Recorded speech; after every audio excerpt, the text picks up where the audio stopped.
Hi, welcome to another video from Project Ride the Pennines. Today I'm going to be swapping out a bottom bracket. So here's some of the things you'll need to have with you, tools and whatnot. You'll need a new bottom bracket, some gloves to protect your hands from the grease and gunge, a little bit of grease to re-grease things when you put them in, a bottom bracket spanner. You can see there it's got a bearing preload tool attached to it that just pops off, an Allen key, and actually I'm going to use a separate bottom bracket preload tool, bearing preload tool, because it's got the little ridges on it, makes it a little bit easier in your hands, easier to turn. So the first thing you're going to need to do is to remove the bearing preload cap. This is the tool you use. Most bottom bracket spanners come with it kind of attached. This is a slightly different version, just got a little bit of a ridge on it that makes it easier to turn. So we take off the preload cap. You can see that's pretty greasy, so I'm going to clean that off.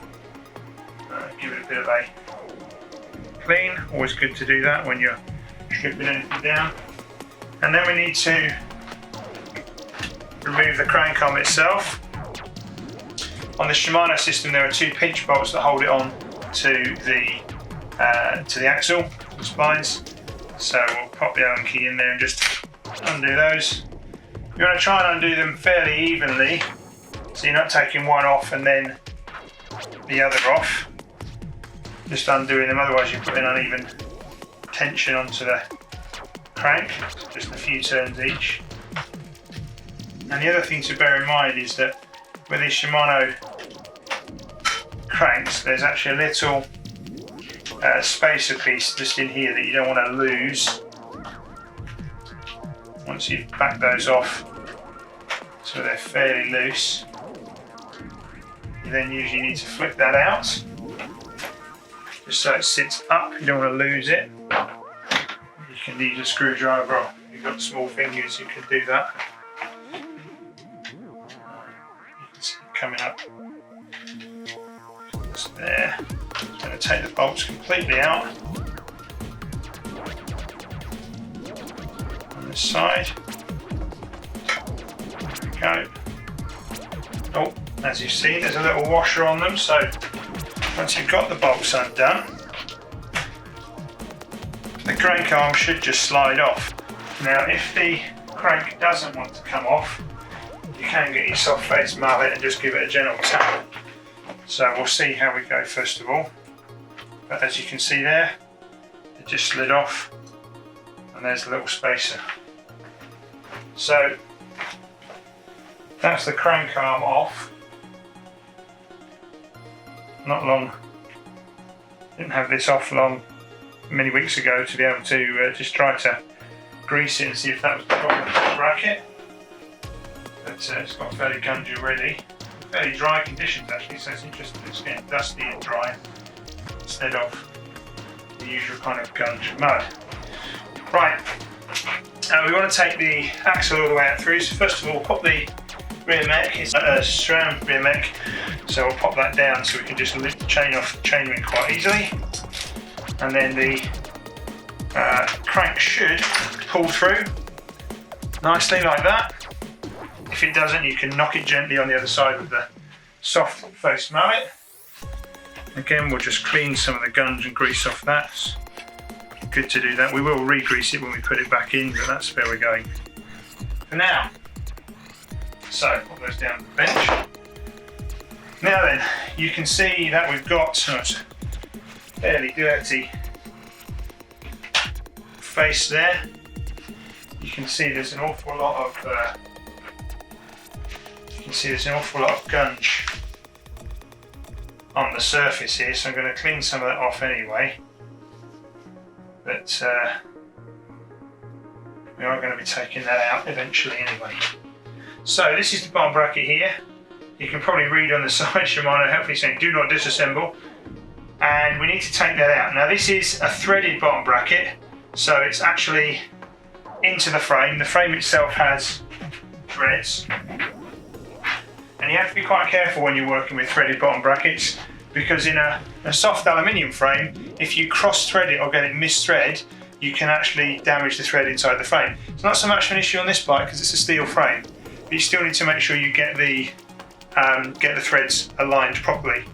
Now it's important to remember the way that you undo the bottom bracket, because your drive side and your non-drive side go slightly differently. Most bottom brackets have written on them which way to tighten, so obviously the other way is to untighten or to loosen, but it's still, and they're often very, very tight, so it's still really important to unscrew them or screw them the right way. So this one unscrews anti-clockwise on the non-drive side, just as you'd expect a normal thread to do. It's pretty tight in there as well. As I say, I've not long had it out a few weeks ago, but it's still pretty tight. The other thing that you need to be careful of once you take the bottom bracket out is that the surface or the face of the frame is nice and flat, because you obviously want to be able to have the bottom bracket flat against the frame. Now again, with some aluminium bikes, if you do this quite frequently, it can become damaged, or it is worth checking if it's become damaged or chipped or knocked or anything. And you might need to get that face it off, which basically means once you've taken it out, as I am here, this flat face here needs sometimes actually flattening off with a metalwork tool.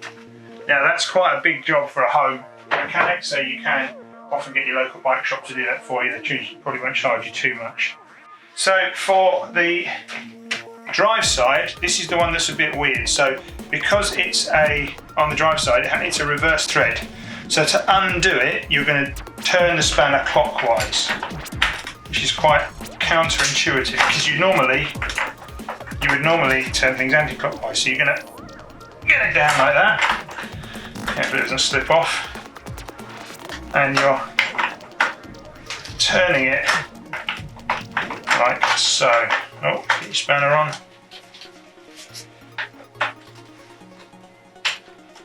The other thing that makes this a bit tricky is obviously you're aiming at these notches here with your notches in your spanner, but they're not very deep, so again you need to be careful because that can slip off. Right, once we get that all the way out, we're ready to start having a clean up and get ready to install the new bottom bracket. So we want to get down in here, give it a really good wipe out. If it's really gungy, might put a bit of solvent on there as well, just to help clean that out on the rag. And again, this side we come to clean it out. I'm going to clean that with a bit of solvent, so a little bit of WD-40 on the rag will help clear that off, just to really get any gunge out of the way. There we go. Anything that's got any corrosive bits in it. I'm going to do the other side.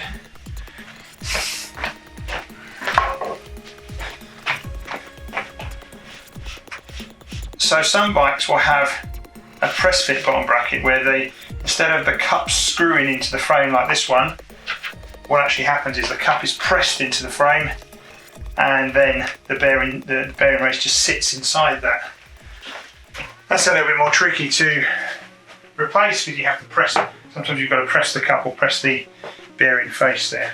Right, so here we go. We'll get the new bottom bracket out of its packaging. Now this is a Hope bottom bracket. I've chosen to go with Hope. I quite like their components. They tend to last a good long time. It comes on this central axle, hopefully with the instructions inside.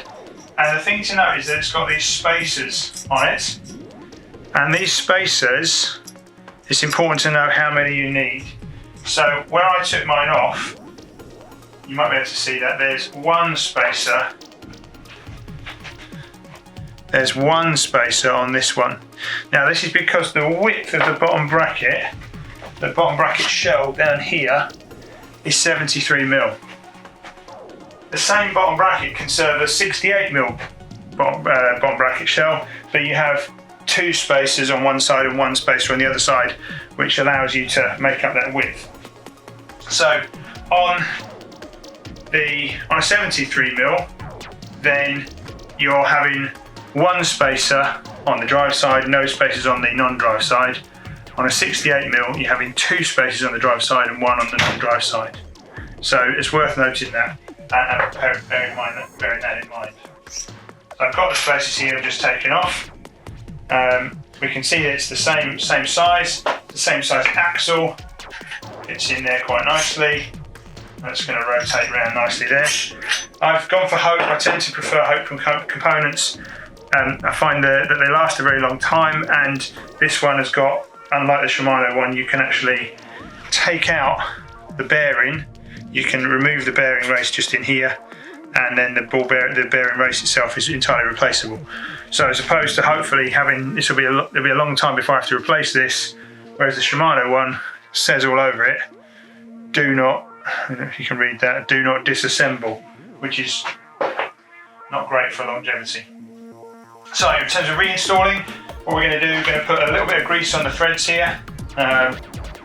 Just going to put some grease on the threads, just help it stay and not seize up. That's one of the big problems you have sometimes bottom brackets, because they get so much punishment, so much gunge and grime on them, that they can actually then seize up, and it's really, really difficult to get them out of the frame. They do need to be done into the frame pretty tightly, but I tend to want to be able to change them or take them out for servicing as and when I need to. So this is the non-drive side. So the non-drive side has no spacer on this one, and if you're not sure, you match it against the other one. You've left your spacer on like I have, and say, well, actually it's clearly on that one. So it's really important to try and get this in and not cross-thread it. So we're going to put it in gently, you're just going to feel, and remember that it's the non-drive side, so we're tightening in the normal way, so we're tightening clockwise. Now this is, do it by hand to start with, because it can cross-thread and then you get a little bit stuck, and as I said, you don't want to do any damage to the frame. It's pretty clear when you get to that point if it is cross-threaded. I've cross-threaded it a few times there actually. So what I'm going to do, I'm going to put a bit of grease inside on the threads inside the shell as well, just to help it slide in a little bit more. You don't really want to force it. They're quite fine threads, and as I say, even on an aluminium bike, especially on an aluminium frame, especially, it's really important that you don't shear them off. But I don't want to do any damage to this, even though it's a steel frame. So I'm taking it steady and being careful.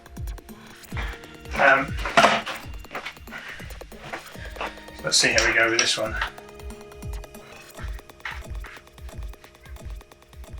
Once we're in, you know, it's in fairly tightly.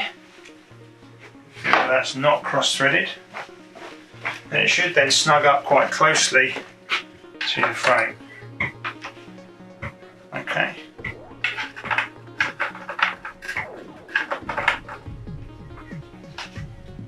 Going in nicely there.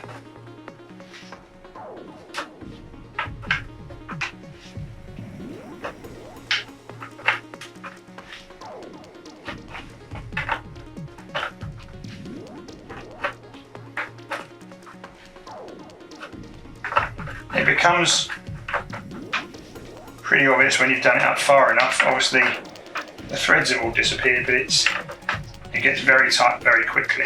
So effectively you end up with the face of the bearing cup, or the back face of the bearing cup, snugged up nicely against the face of the bottom bracket shell. So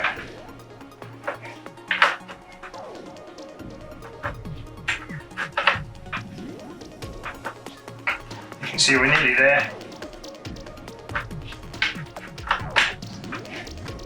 Nearly there now, closing that gap gently. Probably half a turn more maybe. There we go, and we're at the point now where it's really snug. Just going to give it a little bit more of a tighten up, there we go. And the bearing should still spin freely.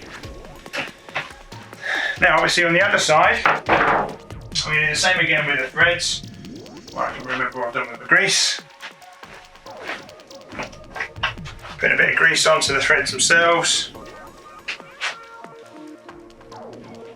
Add a little bit of grease into the shell. Obviously you've got this plastic axle tube as well that helps the axle go through. those around. So this time, because this is the drive side, this is a reverse thread. It does say on the top of the bottom, on top of the bracket itself, on top of the bearing cup itself, which way to tighten it. So we're going to put our spacer on, just because that's the same as what we've taken off. And then we come to install this. Now this is where it's important to remember that this is an anti-clockwise or a reverse thread. So we're actually going to be turning it left or anti-clockwise to get it threaded nice and gently, so we don't damage the thread. So you can feel, and you can usually see as well, it's going in quite nicely. You can probably see that from the picture there. Okay, I've got greasy hands on my gloves. Again, same idea, once you get the spanner on, it's got it marked on it pretty clearly which direction you should be turning it to tighten it. It does say on this, you know, tighten this way.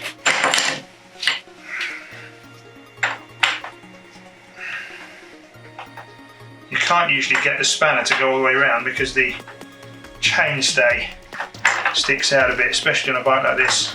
So you keep tightening the drive side cup, you keep going, you're tightening it the reverse way to normal. You get to the point where it becomes stiff, just snug it up nicely, and there we go. Should be no gaps there at all, no obvious visible gaps in there. So the final thing you need to do is, or the final part, is to reinstall the crank. So I usually put a little bit of grease on the axle itself and some on the spines of the other side. Just get some grease down on there, just to help things slide on and off, and to help keep that all running smoothly. Now, just one thing to bear in mind is that when you get a new bottom bracket, there are a couple of different axle standards. Hope especially actually have their own axle standard, so you need to make sure it's the right sort. You see there, I just had to tap that in with my hand just to get it to go through, but it's spinning nice and cleanly and nice and smoothly. And we're going to get the other crank. Important to get this one orientated exactly 180 degrees up. On the Shimano axles, you can't get it wrong. There's this extra thick spline that mates with a thicker spline part on the crank itself. Once you've done that, you need to pop the preload cap back in. It works very similar to a headset in that what you're doing here is just helping, you're putting the tension onto the bearings, preloading them, before you then tighten up the pinch bolts, which actually hold the crank arm on. So if you tighten up, you want to get it so it's snug but not mega tight, because that should still spin fairly smoothly, and then you know you're into the bearing itself. If you tighten it too much, it doesn't spin enough. So there you go. That's nice and running nice and freely. And the final part is to reinstall the bolts and the little spacer. You find where you put your Allen key. So this is the reverse of the process that you started in. Now it's important to remember that the bolts go in to go through the little spacer.